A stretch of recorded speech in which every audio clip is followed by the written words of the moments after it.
WFYI podcasts are brought to you by Visit Bloomington, Indiana, where Hoagie Carmichael, Booker T. Jones, and John Mellencamp impacted the city and helped it become a music destination. Bloomington is home to a variety of musical artists, live music venues, and hundreds of annual music events. More information at musicbloomington.com.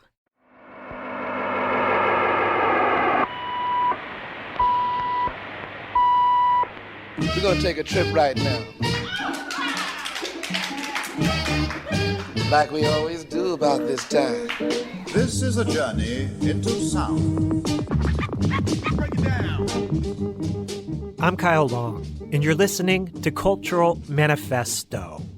On this week's show, we'll explore the Indiana Fiddlers Gathering, an annual festival held in Battleground, Indiana, celebrating traditional fiddle music.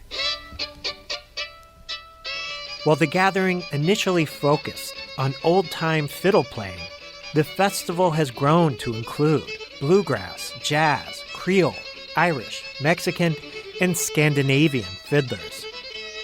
In addition to performances, the festival also features educational programs like workshops and jams that allow amateur musicians an opportunity to get involved. This year's Indiana Fiddlers Gathering is happening June 27th through the 29th at the Tippecanoe Battlefield in Battleground, Indiana. Stay tuned for the next hour as I speak with musicians and organizers connected to the festival, including Dave Samuelson, Cliff Harrison, and Stephanie Coleman, along with Nora Brown. She's one of this year's headliners at the gathering. You may have seen their recent performance for NPR's Tiny Desk. Stephanie began performing at the Indiana Fiddlers Gathering as a child. She's one of many prominent musicians who received early exposure at the festival. That list of artists also includes the vocalist and fiddle player Alison Krauss, who performed at the Indiana Fiddlers Gathering as a teenager. We'll start this week's show with a recording of Alison Krauss in Union Station performing live at the Indiana Fiddlers Gathering in 1988. This is I Can't Get You Off My Mind.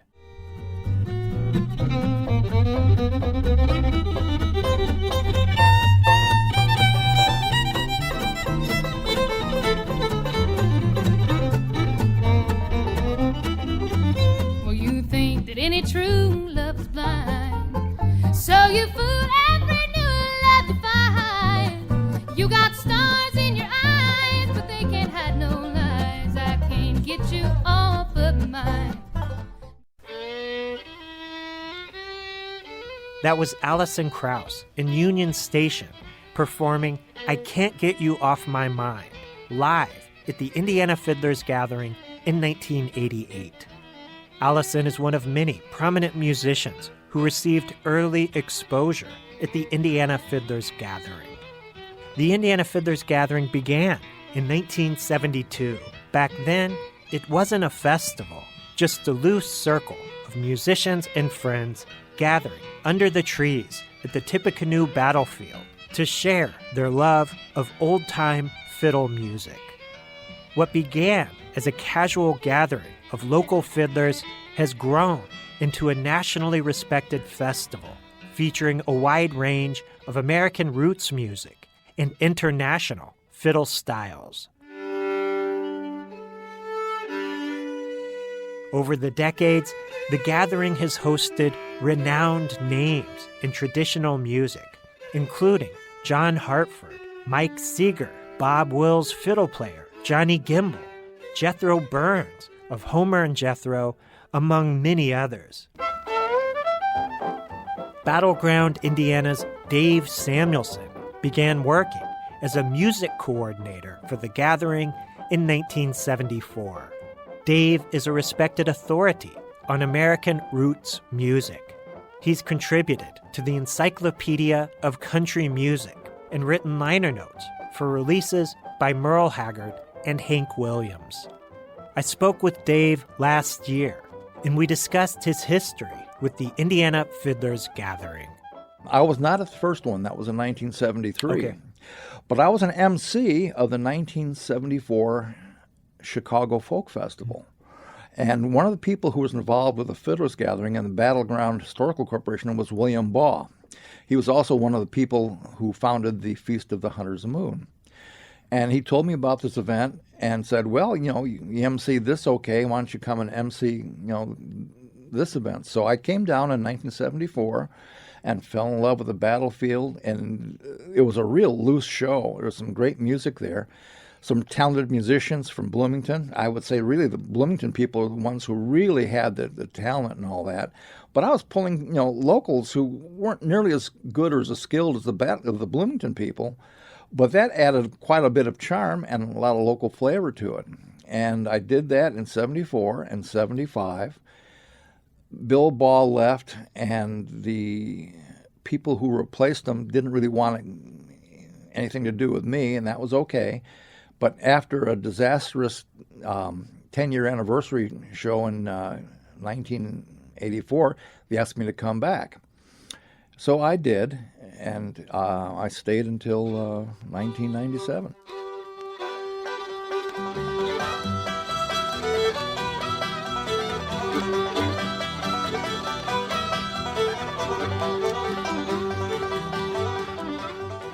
I would say the people at the Battleground Historical hired a lot of the musicians, and I insisted we hire a few people who were local favorites, like a bluegrass band out of Harvey, Illinois, R.D.P. Crowder and the Tennessee Rail Splitters. And I also encouraged them to hire a number of other people who I knew we could get pretty easily, who had some real credibility as far as the music goes. So when I came back, the event was really going pretty strong. And then the Battleground Historical Corporation went belly up in 1987, and their assets were going to be taken over by the Tippecanoe County Historical Association. And the Fiddlers Gathering was not part of their mission. You know, they figured, well, we've got the Feast of the Hunters Moon. We don't want to deal with, you know, this rustic music. So I was one of the people involved in setting up a not-for-profit organization to keep the Fiddlers Gathering going, and that organization is still active. Yeah. Well, that's amazing. That's an incredible cultural event here in Indiana. So, yeah. I'm really proud of what we did. And the thing is, we nurtured a lot of young talent. There was a band called Classified Grass, and they had this young girl playing fiddle with them. And I was, you know, backstage getting ready, you know, sort of corral the next act and that. And they let this young girl sing a song in front of the microphone. And all of a sudden, my heart just stopped. I figured, my gosh, who is this? You know, she could play fiddle, she could sing great. It was Alison Krauss.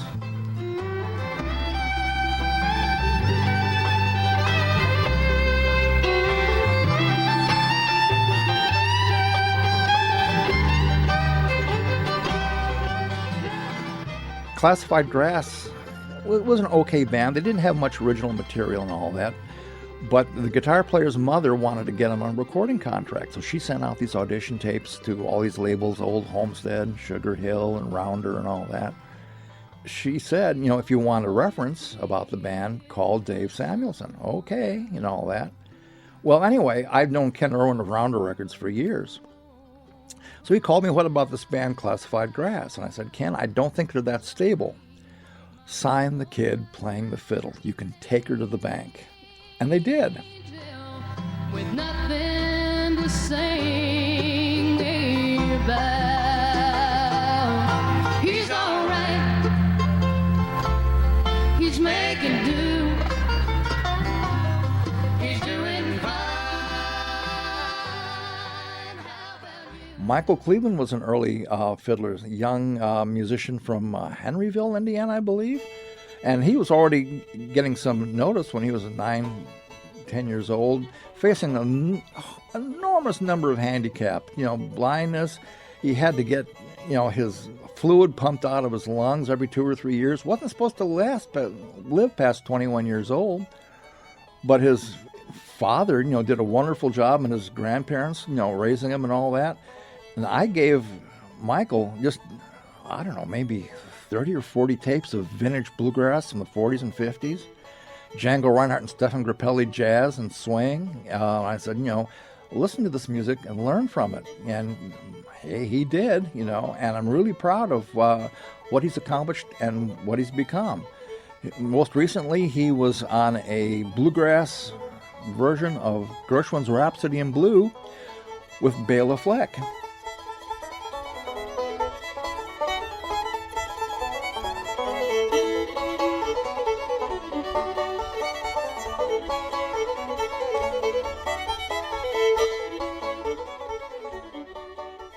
It's launched the careers of a lot of significant artists. I did an interview a couple years ago with Chris Thiele, the mandolin player. He credits the festival as his first major professional experience in his career. We had him at the gathering twice. Once when he was just a 13-year-old Chicago Cub fan. His parents brought him up. And the next year he came with his young band, Nickel Creek. And you could tell the music was changing because there wasn't anything really ritzy about Nickel Creek.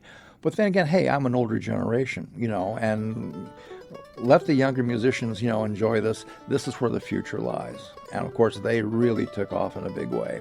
Chris was great to work with. Just, fresh-faced kid out of Murray, Kentucky.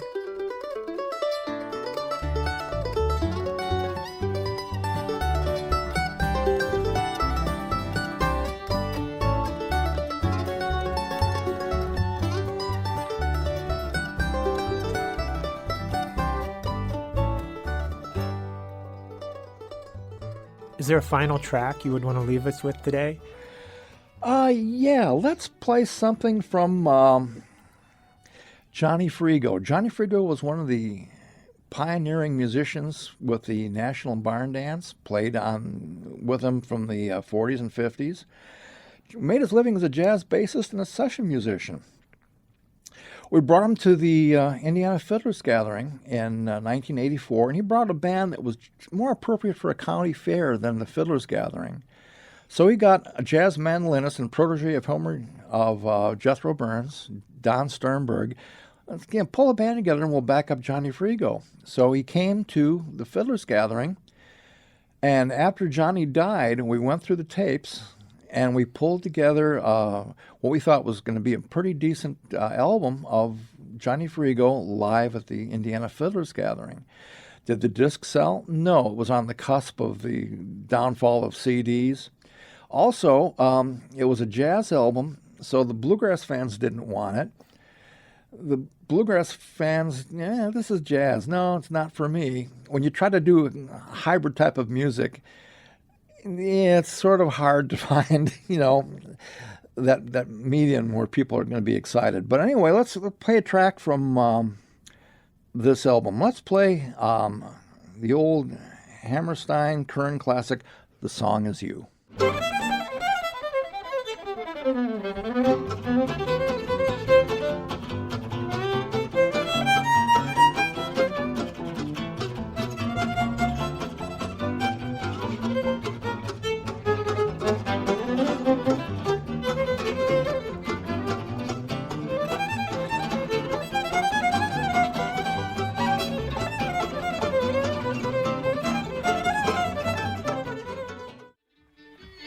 That was the legendary violinist and bassist Johnny Frigo performing live at the Indiana Fiddlers Gathering. This week on Cultural Manifesto, we're exploring the Indiana Fiddlers Gathering. This year's festival is happening June 27th through the 29th at the Tippecanoe Battlefield in Battleground, Indiana. Up next, I'll speak with Cliff Harrison, one of the organizers of this year's gathering. Cliff has served on the board of directors of the Indiana Fiddlers Gathering since 2018, and he's a member of the gathering's performance committee. Cliff, thank you so much for taking time to join me today to talk about the Indiana Fiddlers Gathering. It's a pleasure to be here. This is the 53rd year of the Indiana Fiddlers Gathering, and we're going to talk about a little bit of that history this week. But first, I wanted to learn a bit more about your background and your connection to the event. I believe your father and uncle were part of a group called the Indian Creek Delta Boys that played at the gathering in the 70s. Am I right about that? Yeah, that's right. My it was my uncle and his friends were in a band called the Indian Creek Delta Boys, and my dad was, also played with them, although he wasn't on the recordings that they put out in the 70s.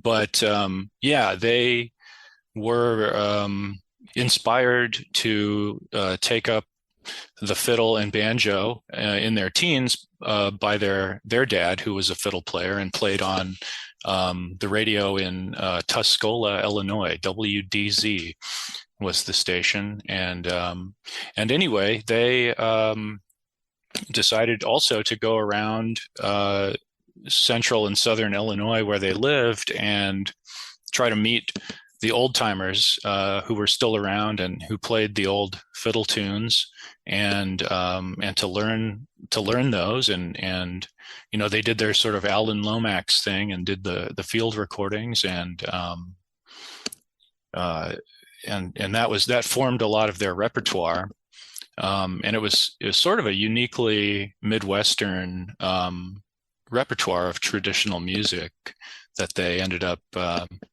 discovering over there, and that was what they recorded mostly on the records that they put out in the 70s.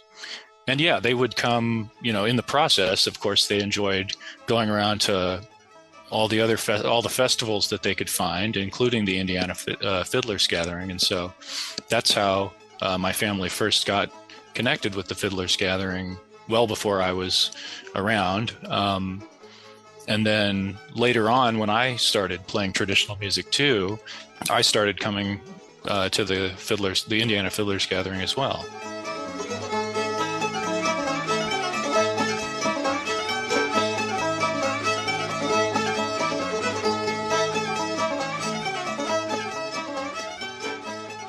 I remember listening to, tapes of the LPs that my uncle's band put out when I was a little kid. I mean, my mom would play them, and I heard the music, but I always kind of considered it, their music. It never occurred to me to take an interest in it until much later. I was in my 20s.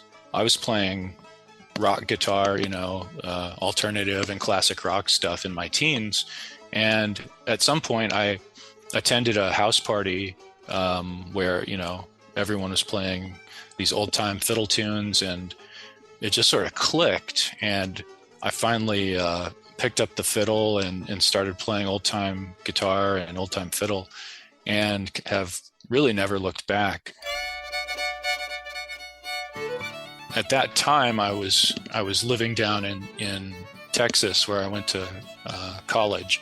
But I moved back to the Midwest in about 2005 or 6, and it was shortly after that I attended my first Indiana Fiddlers Gathering, and I haven't missed one since.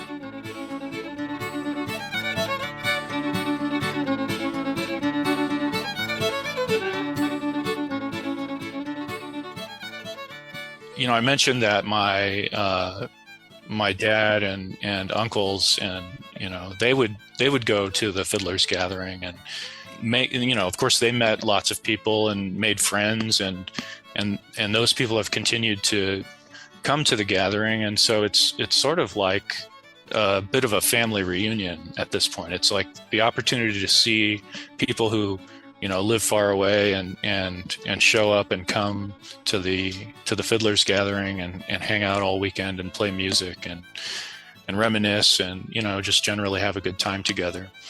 So that's kind of what it's all about for me. I mean, there were years that I went and didn't actually attend the concert.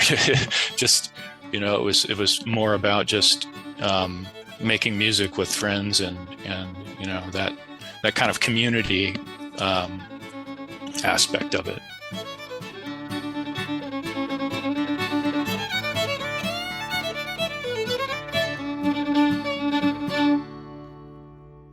There are a lot of things happening during the festival weekend, including workshops and opportunities for people to get involved, hands-on. Tell us about that aspect of the event for our listeners who haven't been. Sometimes I think that it's 2 or 3 different festivals happening simultaneously. There's the stage show and the the concerts that you kind of think of as what the festival's all about. And then there's the campground where people get together in jam sessions and play music together. As far as the hands-on component, there's many opportunities for people to participate. I mean, we have workshops. Saturday morning, we have 3 hours of workshops, and that involves many of the people that are hired to play the concerts offering instruction in something like, playing their instrument like Irish fiddle or bluegrass banjo or something like that, as well as we have some people from the community that round out the workshop schedule. I think there's over 20 artists performing this year at the Fiddlers Gathering. I know we can't get into all of them, but what are some of the highlights that you'd like to share with our listeners this year? The Fiddlers Gathering is a nonprofit organization at this point, and the mission of the Fiddlers Gathering organization is enriching lives by preserving traditional music. So what we look for when we try to put the lineup together every year is a variety of musicians who represent some sort of musical tradition.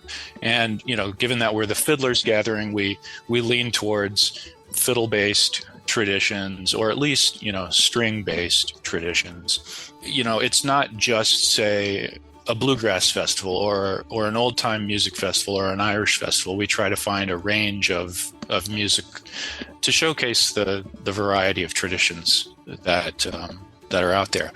There's a really interesting one that I think might be kind of a rare appearance here in Indiana, at least, is Lynx. They're a Scandinavian duo, fiddle and guitar. I think they both play fiddles.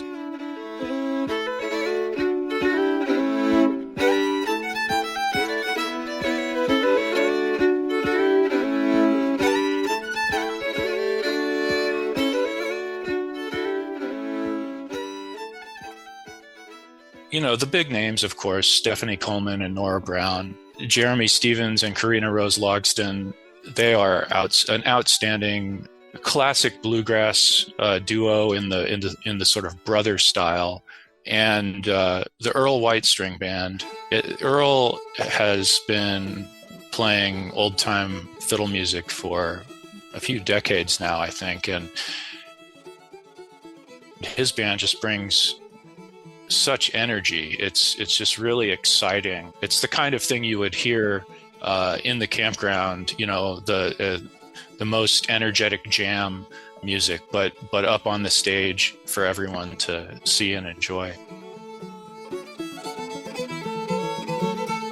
I wish to the Lord I'd never been born, but died when I was young. I never would have seen those two brown eyes. I heard that clattering tongue, my love. I heard that clattering tongue.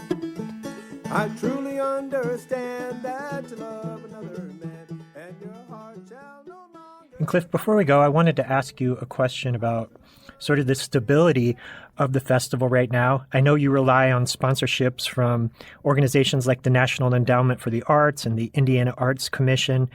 We've seen in the last year the budgets of those organizations and similar organizations being gutted. How is that going to affect the future of this event? It seems like it's, probably more important than ever that people step up and support this here in Indiana. Any thoughts on that? Yeah, I appreciate you bringing this up. It's definitely a concern. And we just got notice that our 26-27 Indiana Arts Commission grant funding notification will be delayed because of the funding delays that are going on right now at the national level. So, yeah, it's definitely a very real issue for us. And we have the ability to accept donations through our website. We have a membership option, too, for people who want to, support the organization that way. Every little bit helps, actually, in an organization like ours. Cliff, thank you so much for taking time to talk about the Indiana Fiddlers Gathering today. Again, it's happening June 27th to the 29th in Battleground, Indiana. This is such an important part of Indiana's cultural legacy. Any final thoughts you want to share about this year's gathering or just in general? I would say come check it out. It's one of the few places that I think, there are lots of festivals, but I think what really makes this one special is the focus on traditional music and really giving a spotlight to artists who are actively trying to preserve, as you said, the cultural legacy of, their respective musical traditions. So I think that's really important to support, and I hope some people are inspired after hearing this to come in and check it out.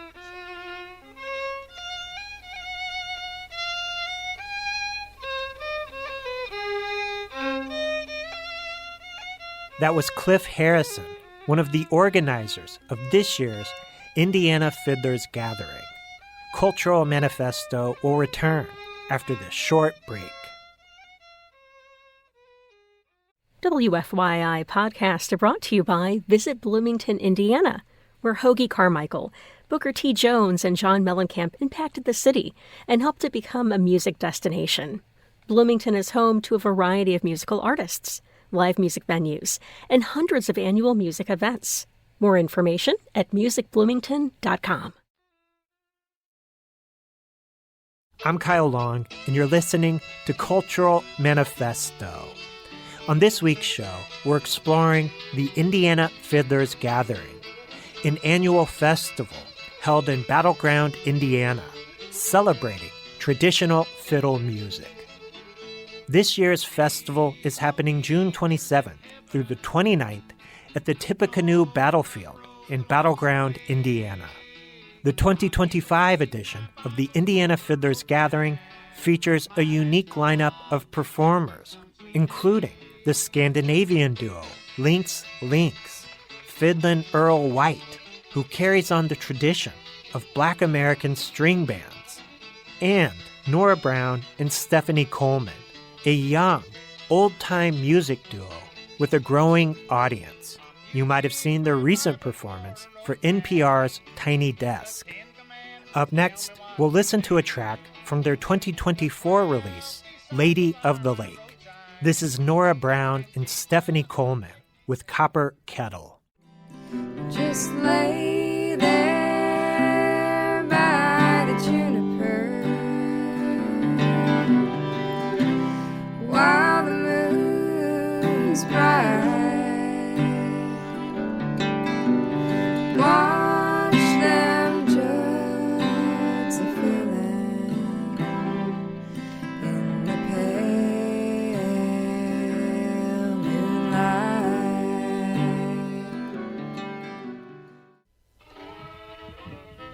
That was Nora Brown and Stephanie Coleman with Copper Kettle. They'll be performing at the Indiana Fiddlers Gathering on June 27th and the 28th. Violinist Stephanie Coleman grew up playing fiddle at the gathering. I recently spoke with Stephanie, and we discussed her history with the Indiana Fiddlers Gathering. I believe you were playing at the Indiana Fiddlers Gathering as early as 9, 10, 11, 12. I don't know how old you were. You were playing there as a kid, right? Yeah. I mean, I think I probably went to my first battleground when I was 8 years old, maybe. I mean, I can't remember exactly the timeline of the whole thing, but definitely Battleground was like the thing that inspired me to learn how to play fiddle. I remember going to Battleground as a kid with my dad, and then when we came home from Battleground, like soon after, we started looking around for music teachers for me. At first, we were kind of looking for guitar teachers, but somehow I just landed, back on at fiddle. What was it about old-time music at 8 years old that spoke to you? Was it the music? Was it the atmosphere at Battleground? What was it that connected so deeply with you?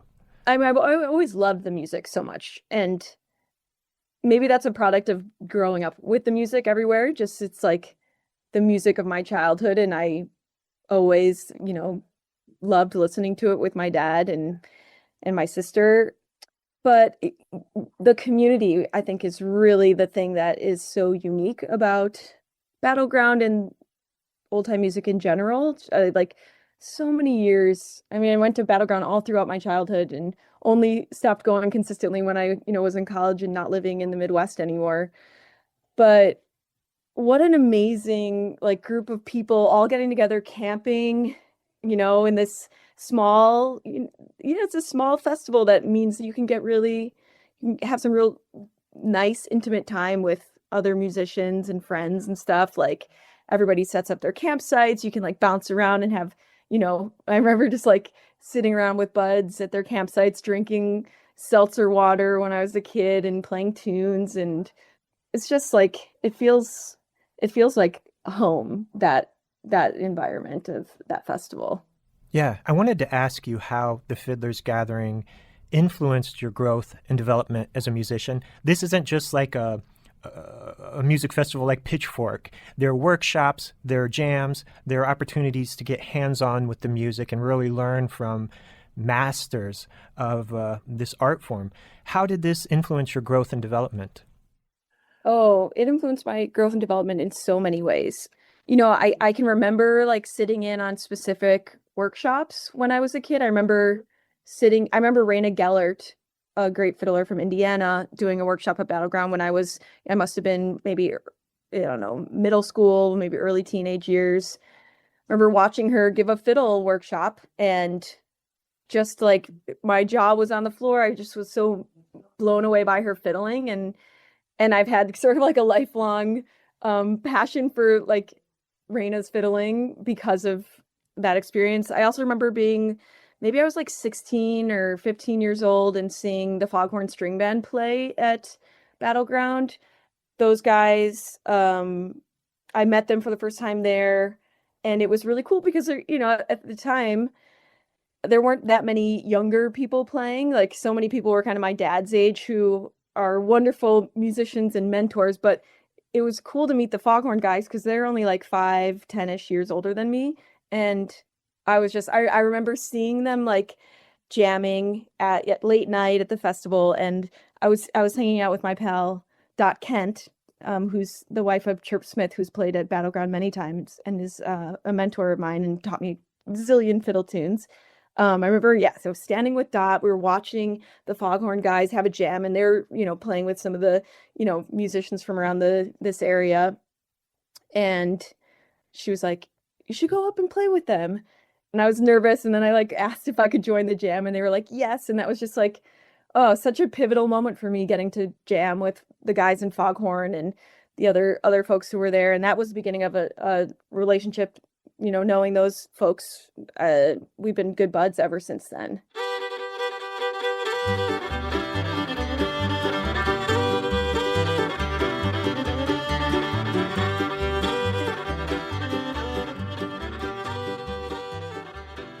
As early as 1998, you were featured in Battleground's Young Fiddlers Spotlight at the Gathering. You were a featured performer. Now, some 25 years later, you and Nora are headliners at the Fiddlers Gathering. Is that meaningful for you? Is it like a full circle moment for you? Oh, it's just like, it's mind-blowing. It's like the greatest honor that I can think of as a musician, playing old-time music, growing up in the Midwest, having the Indiana Fiddlers Gathering be an essential festival to my like development. And it's just, I would never have imagined this would be possible. And I'm really, really excited for the festival. And I'm so excited to bring Nora to the festival because, this is like, I'm like, all right, you're going to meet all my like old time music aunts and uncles. That's kind of how I think about so many of these people. They kind of helped raise me and certainly taught me so much music. So Nora knows how important like everybody at the festival is to me. And I'm really excited to, introduce her to folks, play tunes, like be in the campground. It's going to be awesome. Stephanie, I wanted to ask about your musical connection to Nora. You two will be performing at the Gathering. You have a really powerful collaboration with her, and it's really caught on with people. You released an EP last year. You performed at NPR's Tiny Desk. She, like you, came to this music at a very young age. Tell me about your connection to Nora. I mean, since the day we met, it's been a very easy, natural connection. And I think like the relationship that we have, it really reminds me of the relationship that I had as a kid with so many people, that would have gone to Battleground, Chirp Smith and Paul Tyler, the guys in the Vola Bog Trotters. Nora and I met when we met about, I don't know, 8 years ago. We met at a jam session in Brooklyn, New York, where we both live. And I remember I actually like walked into this jam session. It was like an afternoon, just fun thing. I walked in and there's just a big group of people in a circle playing, but there was Nora like leading a song, playing banjo and singing, and I was just like really blown away. Like it was so clear from that first encounter, like what a deep and like heartfelt musician she is and was, even as a 12-year-old. I was like, wow, this soul in this kid's playing is so deep. And then I was, a mutual friend introduced us as like, hey, you're two women playing music in in the old time scene. You should get to know each other. And we met, and then like maybe later that week she came over, we played some tunes, and it's like we haven't stopped since.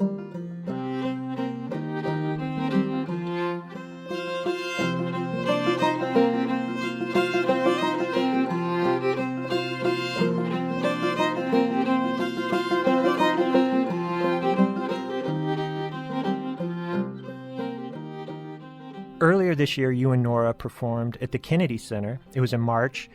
That was just after President Trump effectively took over the Kennedy Center, fired much of the board,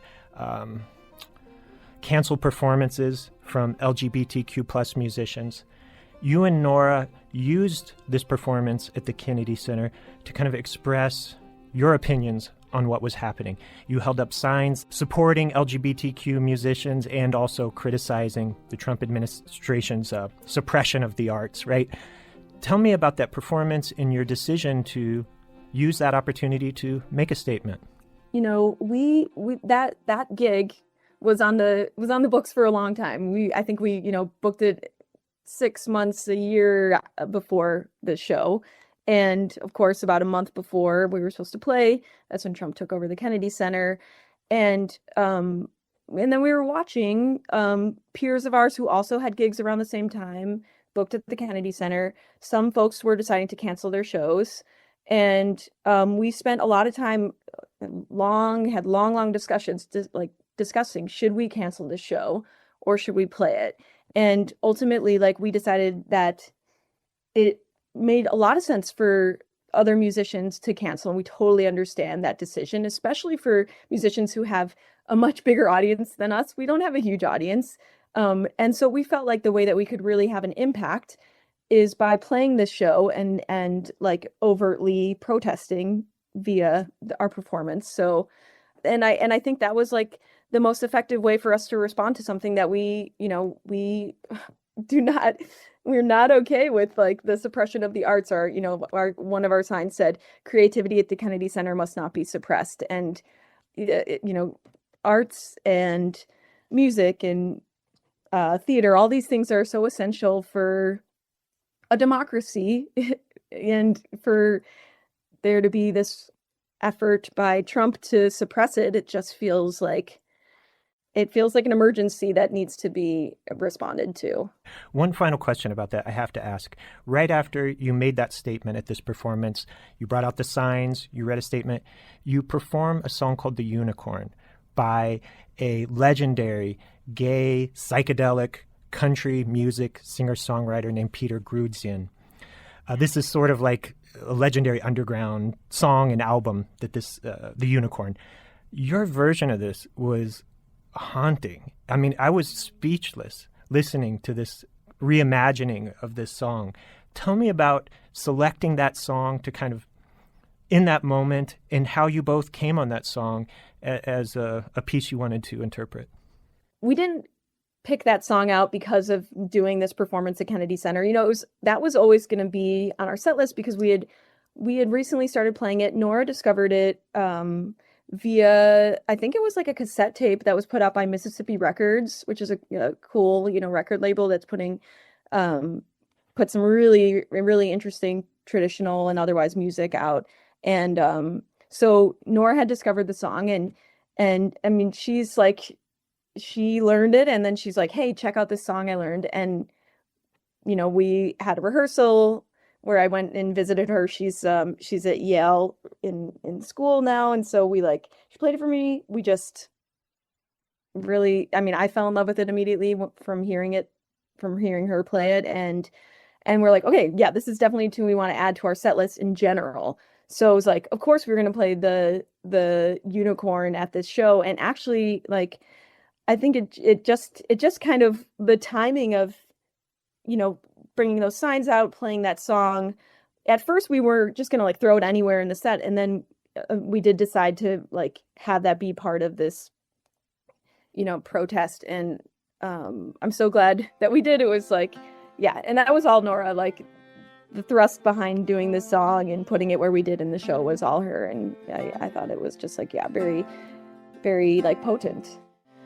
While in our very city there lives a real life unicorn,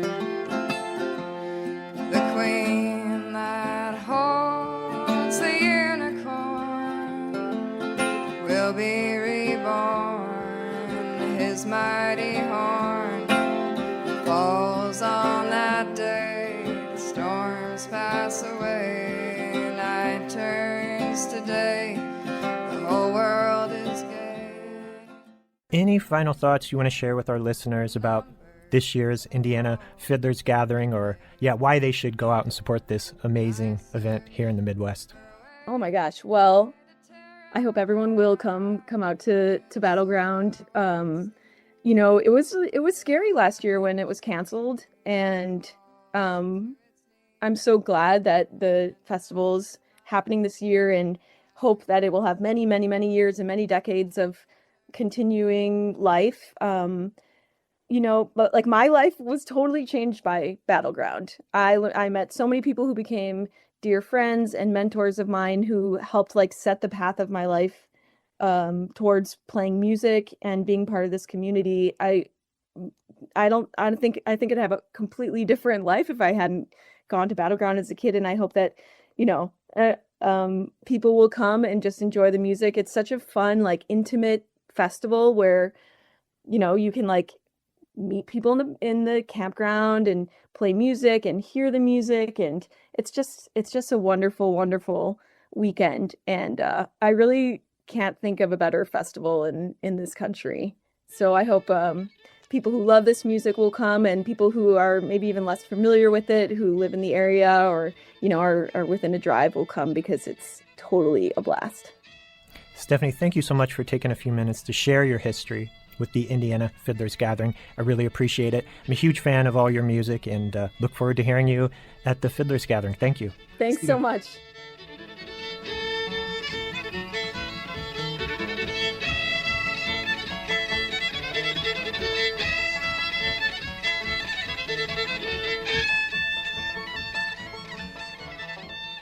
That was fiddle player Stephanie Coleman.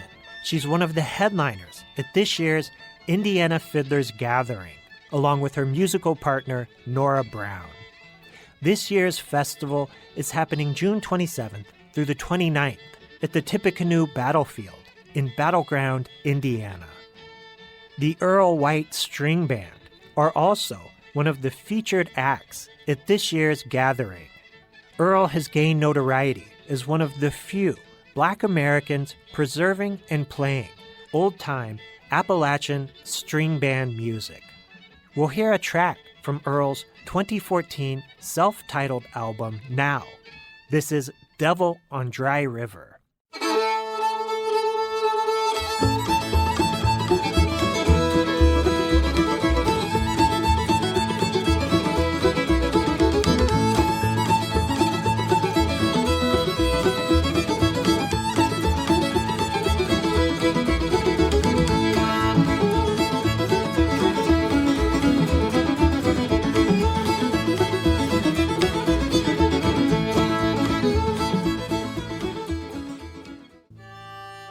That was the Earl White String Band with Devil on Dry River.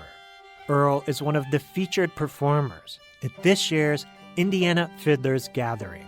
It's happening June 27th through the 29th at the Tippecanoe Battlefield in Battleground, Indiana. And that's all the time we have for this week. If you appreciate the news and arts programming you hear on this station, please consider making a donation now at wfyi.org/give. And check out the Cultural Manifesto podcast at wfyi.org or wherever you listen to podcasts. Cultural Manifesto is hosted and produced by me, Kyle Long. Thank you for listening.